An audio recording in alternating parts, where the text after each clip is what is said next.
Hi, welcome to Aced B academy. എയ്സഡ് ബി അക്കാഡമിയുടെ പുതിയൊരു വീഡിയോയിലേക്ക് എല്ലാവർക്കും സ്വാഗതം.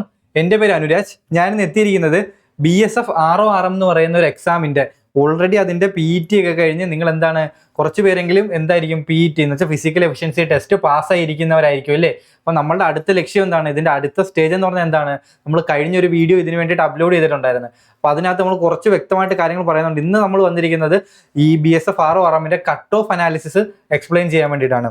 കഴിഞ്ഞ മുൻകാലങ്ങളിൽ ഇതിനൊക്കെ കട്ട് ഓഫ് എത്ര വന്നിട്ടുണ്ട്, നമുക്കിപ്പോൾ സെർച്ച് ചെയ്യുമ്പോൾ കാണുന്ന കട്ട് ഓഫുകളെല്ലാം കറക്റ്റ് ആണോ, ഈ കാര്യങ്ങളെല്ലാം എന്താണ് ഒന്ന് അനലൈസ് ചെയ്ത് കാര്യങ്ങൾ സംസാരിക്കാൻ വേണ്ടിയാണ് നമ്മൾ വന്നിട്ടുള്ളത്.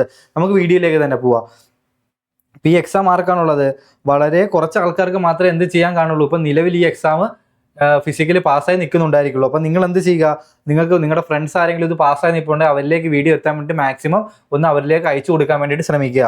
ഇപ്പോൾ നമുക്ക് ഇതിനെക്കുറിച്ച് ബേസിക് ആയിട്ടൊന്ന് പറയാം. നമ്മുടെ മുമ്പിൽ എത്ര RORM പാസ്സായി നിൽക്കുന്ന ഒരു കാൻഡിഡേറ്റിൻ്റെ മുമ്പിൽ എത്ര വേക്കൻസി ഉണ്ട്? ROയ്ക്ക് 910 വേക്കൻസിയും RMന് 211 വേക്കൻസിയാണ് എന്ത് നിലവിലുള്ളത്. അതിനി കൂടാണ്ടിരിക്കാം, കൂടാനുള്ള ചാൻസ് കാണുന്നുണ്ട്. അപ്പോൾ നമുക്ക് എന്ത് ചെയ്യാം, അതേപോലെ ഇതാണ് എന്ത് ഫിസിക്കല് പാസ്സായതിനു ശേഷമുള്ള അവരിറക്കിയ നോട്ടിഫിക്കേഷൻ. ഇതിനകത്ത് നമുക്ക് മനസ്സിലായി 48,500 പേര് ഇനി എന്താണ് എക്സാം എഴുതാൻ വേണ്ടിയിട്ട് സെക്കൻഡ് സ്റ്റേജ് ആയിട്ടുള്ള എക്സാം എഴുതാൻ വേണ്ടിയിട്ട് ക്വാളിഫൈഡ് ആണ്. ഇതിൽ എല്ലാവരും എക്സാം എഴുതിയാൽ തന്നെ അത്യാവശ്യം കോമ്പറ്റീഷൻ ഉണ്ട്. കാരണം നമ്മുടെ മുമ്പിൽ എത്രയാണ്, ഒരു 1100 അല്ലെ 1200 പോസ്റ്റ് മാത്രമേ ഉള്ളൂ. അപ്പോൾ കോമ്പറ്റീഷൻ ഉണ്ട് നമ്മുടെ മുമ്പിൽ. 1121 പോസ്റ്റാണ് ഉള്ളത്. കിട്ടിക്കഴിഞ്ഞാൽ നല്ല ജോലിയാണോ? നല്ല ജോലിയാണ്. കാരണം ഹെഡ് കോൺസ്റ്റബിൾ പോസ്റ്റാണ്. ഇപ്പം GD ഒക്കെ നോക്കുന്ന ആൾക്കാരാണെങ്കിൽ നിങ്ങൾ കോൺസ്റ്റബിൾ പോസ്റ്റിലേക്കാണ് കയറുന്നത്. ഇത് പ്രൊമോഷൻ കിട്ടിയെത്തേണ്ട ഹെഡ് കോൺസ്റ്റബിൾ സ്കെയിൽ തസ്തികയിലുള്ള പോസ്റ്റിലേക്കാണ് ആര് കയറാൻ പോകുന്നത്? ഫിസിക്കൽ കഴിഞ്ഞ് നിൽക്കുന്നവർ കയറാനായിട്ട് പോകുന്നത്. അതുപോലെ നമ്മൾ പറഞ്ഞായിരുന്നു എക്സാം പാറ്റേൺ എങ്ങനെയാണ് ഇതിൻ്റെ വരുന്നത്. ഇത് നമ്മൾ +2 ലെവലാണ്. +2 level physics, maths, chemistry, GK and English ആണ് ഇതിനകത്ത് വരുന്നത്. അതും ഫിസിക്സിന് എത്രയാണ് കണ്ടോ, 40 മാർക്കിൻ്റെ ക്വസ്റ്റ്യൻ ഉണ്ട്. 2 മാർക്ക് വീതം 80 മാർക്കിനാവും. അപ്പോൾ നമ്മുടെ മുമ്പിൽ 200 മാർക്കിലാണ് എക്സാം വരുന്നത്. അതിൽ physics 40 mark, maths 20 mark, chemistry 20 mark. ഉദ്ദേശിക്കുന്ന സയൻസിന് തന്നെ 80 മാർക്ക്. 160 മാർക്കിന് നമ്മുടെ +1 +2 സയൻസ് ആണ് ചോദിക്കുന്നത്. MCQ ടൈപ്പ് അത്യാവശ്യം സ്റ്റാൻഡേർഡ് ക്വസ്റ്റ്യൻസ് ആയിരിക്കും വരുന്നത്.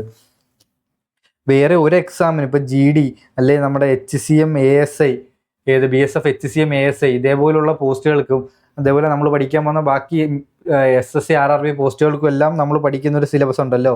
ആ സിലബസിൽ നിന്ന് വ്യത്യസ്തമായിട്ടൊരു സിലബസാണ്. അതുകൊണ്ട് ഇതിന് നമ്മൾ എന്ത് ചെയ്തിരിക്കണം, നന്നായിട്ടൊരു പ്രിപ്പറേഷൻ നമുക്ക് ഇതിന് ഉറപ്പായിട്ടും വേണം. ഇപ്പം ഞാനിതിൻ്റെ ബാക്കി കാര്യങ്ങളിലേക്ക് പോവാം. കട്ട് ഓഫിൻ്റെ കാര്യങ്ങൾ പറയാം. ഇതാണ് നമ്മുടെ മുൻകാല കട്ട് ഓഫും ആ കാലത്തുണ്ടായിരുന്ന വേക്കൻസിയുമാണ്. എന്ത് 2022 വിളിച്ച കാലത്ത് ROയ്ക്ക് 982 RMന് 330 വേക്കൻസി ഉണ്ടായിരുന്നു. ആ കാലഘട്ടത്തിൽ എന്താണ് നമ്മുടെ കട്ട് ഓഫാണ്. നിങ്ങൾ പാസ്സായവരൊക്കെ എന്താ ചെയ്തിട്ടുണ്ടാവും, എക്സാം അടുത്ത റൗണ്ട് എക്സാം ആയതുകൊണ്ട് നിങ്ങൾ യൂട്യൂബിലൊക്കെ സെർച്ച് ചെയ്ത് നോക്കിയിട്ടുണ്ടാവും എന്തില്ലേ നിങ്ങളുടെ അടുത്ത കട്ട് ഓഫ് എന്താണെന്ന്. അപ്പം നിങ്ങൾ നോക്കുമ്പം 200-ൽ 90 മതിയില്ലേ, 290 മതി. ഓക്കെ, നമ്മളൊന്ന് പഠിച്ചു കഴിഞ്ഞാൽ ചിലപ്പോൾ നമുക്ക് കിട്ടാവുന്നൊരു കോൺഫിഡൻസ് ഉണ്ട്. അപ്പോൾ നമുക്ക് സ്വന്തമായിട്ടൊക്കെ പ്രിപ്പയർ ചെയ്യാൻ നമ്മൾ വിചാരിച്ച് നമ്മൾ ജസ്റ്റ് പഠിച്ചൊക്കെ തുടങ്ങിയിട്ടുണ്ടായിരിക്കും ഇല്ലേ. നമുക്കിതിൻ്റെ റിയാലിറ്റിയിലേക്ക് പോവാം. എന്താണ് ഇതിൻ്റെ റിയാലിറ്റി എന്ന് പറഞ്ഞു കഴിഞ്ഞാൽ കഴിഞ്ഞ കൊല്ലം വരെ എന്നുവെച്ചാൽ നമ്മുടെ ഈ PET നടക്കുന്നത് വരെ ആദ്യ റൗണ്ട് എക്സാം ആയിരുന്നു. മനസ്സിലായോ? ആദ്യ റൗണ്ട് എക്സാം ആയിരുന്നു. ആദ്യ റൗണ്ട് എക്സാം എന്ന് പറഞ്ഞു കഴിഞ്ഞാൽ ഫിസിക്കലിന് വേണ്ടിയിട്ടുള്ള കട്ട് ഓഫ് ആയിരുന്നു. 2022-ലും 2023-ലും ഇതിന് ശേഷം നമ്മുടെ ഫിസിക്കൽ കഴിഞ്ഞ് ആദ്യമേ എക്സാം കഴിഞ്ഞ് ഉള്ള കട്ട് ഓഫാണിത്. ഇത് കഴിഞ്ഞ് ഫിസിക്കൽ കഴിഞ്ഞ് പിന്നീടൊരു കട്ട് ഓഫ് ഉണ്ടായിരുന്നു. അത് അധികം എങ്ങും കിടപ്പില്ല. മനസ്സിലായോ? അതിൻ്റെ ഡേറ്റ് അധികം എങ്ങുമില്ല. നമ്മൾ നോക്കുക എന്താണ്, ഈ 90 ഒക്കെ തന്നെയാണ് നമ്മൾ എന്ത് നോക്കുക, ജനറലിന് 90 മതി. അങ്ങനെയാണ് ഈ തവണ എത്ര മേടിക്കണമായിരിക്കും, മാക്സിമം പോയി ഒരു 100 മേടിക്കണമായിരിക്കും. അങ്ങനെയാണ് 100 മേടിച്ചാൽ നമുക്ക് കിട്ടും. നമ്മളപ്പോൾ എന്ത് ചെയ്യും, നമ്മളൊരു മിഥ്യാലോകത്തിലേക്ക് പോകും. അപ്പോൾ നമുക്ക് ഇതിൻ്റെ കറക്റ്റ് കാര്യങ്ങളിലേക്ക് വരാം. 2023-ൽ RORMൻ്റെ വേക്കൻസി കണ്ടോ, 2025 എന്ന് വെച്ചാൽ ഇപ്പം എഴുതിയിട്ട് നിൽക്കുന്നവരുടെ വേക്കൻസി ഉണ്ടോ 910. നമുക്കിതിന് 2022-ആയിട്ട് ഏകദേശം കമ്പയർ ചെയ്യാനായിട്ട് പറ്റും. 2022-ൽ എത്ര, 94 ആയിരുന്നു എന്ത് ജനറൽ കട്ട് ഓഫ് വന്നത്. ഇനി ഇതിൻ്റെ റിയാലിറ്റി എന്താണെന്ന് വെച്ചാൽ ഇതാണ് ഇതിൻ്റെ റിയാലിറ്റി.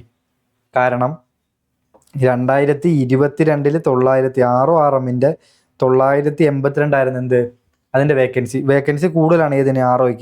ആർ ഒയ്ക്ക് വന്ന കട്ട് ഓഫ് ഉണ്ടോ? Final cut off. കാരണം അന്ന് ഫിസിക്കൽ അല്ല ആദ്യം നടന്നത്. അന്ന് എന്താണ്? അന്ന് ആദ്യമേ എക്സാം നടന്നതുകൊണ്ടാണ് ഇത്രയും ചെറിയ കട്ട് ഓഫ് വന്നത്. ഇത് കഴിഞ്ഞിട്ട് നമ്മുടെ എന്താണ് ഫിസിക്കലും മെഡിക്കലും എല്ലാം കഴിഞ്ഞ് ഒരു തവണ കൂടി അവർ കട്ട് ഓഫ് ഇടും എക്സാം ഫൈനൽ ലിസ്റ്റ് ഇറക്കാൻ വേണ്ടിയിട്ട്. ആ കട്ട് ഓഫ് വന്നപ്പോൾ അതിൻ്റെ കട്ട് ഓഫ് ഉണ്ടാവും 163 കട്ട് ഓഫ് വന്നത്. ഇതിൽ ആർ ഒയ്ക്ക് ഈ 163 കട്ട് ഓഫ് 200-ലല്ല, ഇവർക്കൊരു ഡിറ്റക്ഷൻ ടെസ്റ്റ് ഉണ്ട്. 50 മാർക്കിൻ്റെ ഒരു ഡിറ്റക്ഷൻ ടെസ്റ്റ് ഉണ്ട്. ആ 50 മാർക്കിൻ്റെ ഡിറ്റക്ഷൻ ടെസ്റ്റ് കൂടെ കഴിഞ്ഞ് 250-ലാണ് എത്ര വന്നേക്കുന്നത്? 163 ജനറലിന് കട്ട് ഓഫ് വന്നേക്കുന്നത്. ഈ RM-ന് എന്തില്ല? ഡിറ്റക്ഷൻ ടെസ്റ്റ് ഇല്ല. അങ്ങനെയാണെങ്കിൽ എത്രയാണ്? 156 വന്നേക്കുന്നത്. എത്രല്ല? 200-ലാ. കാരണം 300 വേക്കൻസി ഉള്ളു. അതുകൊണ്ട് 156 മേടിച്ച ആളാണ് അന്ന് ലിസ്റ്റിൽ കയറിയ അവസാനത്തെ ആള്. മനസ്സിലായോ? അന്ന് ലിസ്റ്റിൽ കയറിയ അവസാനത്തെ ആറ് RM-ൽ ജനറൽ കാറ്റഗറി ആരാണ്? 156. അപ്പോൾ എന്താണ്? കോമ്പറ്റീഷൻ ഉണ്ട്. ഇത് മാത്രം കണ്ട് കോമ്പറ്റീഷൻ ഇല്ലയെന്ന് വിചാരിച്ചിരിക്കരുത്. നമ്മളുടെ മുമ്പിൽ കോമ്പറ്റീഷൻ ഉണ്ട്. പക്ഷെ കോമ്പറ്റീഷൻ ഉണ്ടെങ്കിൽ നമ്മുടെ മുമ്പിൽ ഒരു അവസരവും കൂടെ ഉണ്ട്. കാരണം ബാക്കി എല്ലാ എക്സാമിനും ഓൾറെഡി പണ്ട് തൊട്ടേ പഠിച്ച് പ്രിപ്പയർ ആയി ഇരിക്കുന്ന ഒരാൾക്ക്, അല്ലെങ്കിൽ തുടർച്ചയായി എക്സാമുകൾ പഠിക്കുന്ന ഒരാൾക്ക് എല്ലാ കോമൺ സിലബസ് ആയതുകൊണ്ട് ബാക്കി എക്സാം പോലെ അതെല്ലാം എളുപ്പമായിരിക്കും. പക്ഷെ ഈ എക്സാമിന് സെപ്പറേറ്റ് സിലബസ് ആയതുകൊണ്ട് നമുക്കൊരു കോമ്പറ്റീഷൻ കൊടുക്കാൻ പറ്റും. എങ്ങനെ?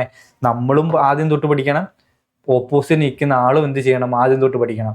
ഇപ്പം നമ്മൾ രണ്ടുപേരും ഒരേ ലെവലിലാണ് നിൽക്കുന്നത്. അപ്പോൾ നമുക്ക് എന്താണ്? ഒരേ ലെവലിൽ നിന്ന് കോമ്പറ്റീഷൻ തുടങ്ങാൻ പറ്റും. ആ ഒരു അവസരം നമുക്ക് ഈ എക്സാം നമുക്ക് തരുന്നുണ്ട്. അപ്പം ഞാൻ പറയുന്നത് ഈ തവണ ഞാൻ പ്രതീക്ഷിക്കുന്ന കട്ട് ഓഫാണിത്. Final cut off. കാരണം എന്താണ്? നമുക്ക് 45,000 അല്ലെ 48,000 ആളോട് മത്സരിക്കണം. നമ്മൾ എത്രയാണ്? നമ്മൾ 150. ഞാൻ ഈ പറയുന്നതിൽ കൂടുതൽ വാങ്ങിക്കാനായിട്ട് നിങ്ങൾ എന്ത് ചെയ്യുക? ശ്രമിക്കുക. നമ്മൾ അതിന് വേണ്ടിയിട്ട് ശ്രമിക്കുക. നമ്മൾ AZB അക്കാഡമി നിങ്ങൾക്ക് വേണ്ടിയിട്ട് എന്ത് തരുന്നുണ്ട്? ഇതിന് വേണ്ടിയിട്ടൊരു കംപ്ലീറ്റ്ലി മലയാളികൾക്ക് വേണ്ടി എക്സ്ക്ലൂസീവ്ലി നിങ്ങൾക്ക് വേണ്ടിയിട്ടൊരു കോഴ്സാണ് നമ്മൾ പ്രൊവൈഡ് ചെയ്യുന്നത്. അപ്പോൾ നിങ്ങൾ എന്ത് ചെയ്യുക? മാക്സിമം ഈ അവസരം യൂട്ടിലൈസ് ചെയ്യാൻ വേണ്ടിയിട്ട് ശ്രമിക്കുക. നിങ്ങളുടെ ഫ്രണ്ട്സ് ആരെങ്കിലും ഇത് പാസ്സായിട്ട് നിൽക്കുന്നവരുണ്ട് എന്ന് നിങ്ങൾക്ക് അറിയാമെങ്കിൽ നിങ്ങൾ എന്ത് ചെയ്യുക? ഇത് അവരിലേക്ക് എത്തിക്കാനായിട്ട് ശ്രമിക്കുക. നിങ്ങൾ എവിടെയെങ്കിലും ഫിസിക്കൽ അതേപോലെ കണ്ടക്ട് ചെയ്യുന്ന സ്ഥലങ്ങളുണ്ടെങ്കിൽ ആ ഗ്രൂപ്പിൽ ഇതൊന്ന് ചർച്ച ചെയ്തിട്ട് ഇത് പാസ്സായി നിൽക്കുന്നവർക്ക് ഉപകാരപ്പെടാൻ വേണ്ടിയിട്ട് നിങ്ങൾ എന്ത് ചെയ്യുക? ഒന്ന് സപ്പോർട്ട് ചെയ്യുക. അപ്പം ഞാൻ പറഞ്ഞ ഇത്ര മാത്രമേ ഉള്ളൂ. നമ്മൾ ഈ ഒരു ലെവൽ ഓഫ് കട്ട് ഓഫ് ഈ തവണ പ്രതീക്ഷിക്കണം. മാക്സിമം പ്രിപ്പറേഷൻ തരാൻ വേണ്ടിയിട്ട് നമ്മൾ എന്ത് ചെയ്യുന്നുണ്ട്? നിങ്ങൾക്ക് വേണ്ടിയിട്ട് ഒരു BSF RM-ൻ്റെ കോഴ്സ് പ്രൊവൈഡ് ചെയ്യുന്നുണ്ട്. എല്ലാ സിലബസും, ഫിസിക്സ്, കെമിസ്ട്രി, മാത്സ് എല്ലാത്തിനും മലയാളത്തിൽ എന്ത് ചെയ്യുന്നുണ്ട്? നമ്മൾ മലയാളം ആൻഡ് ഇംഗ്ലീഷ് മലയാളത്തിൽ നിങ്ങൾക്ക് എക്സ്പ്ലനേഷൻ ചെയ്ത് നമുക്ക് മാക്സിമം കൺസെപ്റ്റ് എത്തി മാക്സിമം ക്വസ്റ്റ്യൻ പ്രിപ്പയർ ചെയ്ത് ഈ എക്സാം അച്ചീവ് ചെയ്യാൻ വേണ്ടിയിട്ടുള്ള പരിപാടികളെല്ലാം നമ്മൾ ചെയ്യുന്നുണ്ട്. നമുക്ക് ഓൾറെഡി അറിയാം HCM-ൻ്റെ ഡേറ്റ് ഔട്ടായിരുന്നു. സെപ്റ്റംബറിൽ നടക്കുമെന്നാണ് HCM പറയുന്നത്. അങ്ങനെയാണെങ്കിൽ ഇതേപോലെ BSF നടത്താനിരിക്കുന്ന 1-2 എക്സാം കഴിഞ്ഞാൽ അടുത്ത എക്സാം ആരുടെയാണ്? ഈ RM-ൻ്റെ എക്സാമാണ്. അപ്പം നമുക്ക് പഠിക്കാൻ മുമ്പിൽ സമയമുണ്ട്. എന്നാൽ ഒരുപാട് സമയമുണ്ട്, ഒരുപാട് സമയം ഇല്ല താനും. അപ്പം മാക്സിമം നിങ്ങൾ എന്ത് ചെയ്യുക? യുക്തിക്കനുസരിച്ചൊരു കാര്യം തീരുമാനിക്കുക. നിങ്ങൾക്ക് ഒരു നല്ല ജോലി കിട്ടണമെങ്കിൽ ഇത് നിങ്ങളുടെ അവസരമാണ്. നിങ്ങൾ ഈ അവസരം പാഴാക്കാണ്ടിരിക്കാൻ ശ്രമിക്കുക. അപ്പോൾ അടുത്തൊരു വീഡിയോ ആയിട്ട് വരാം. ബൈ.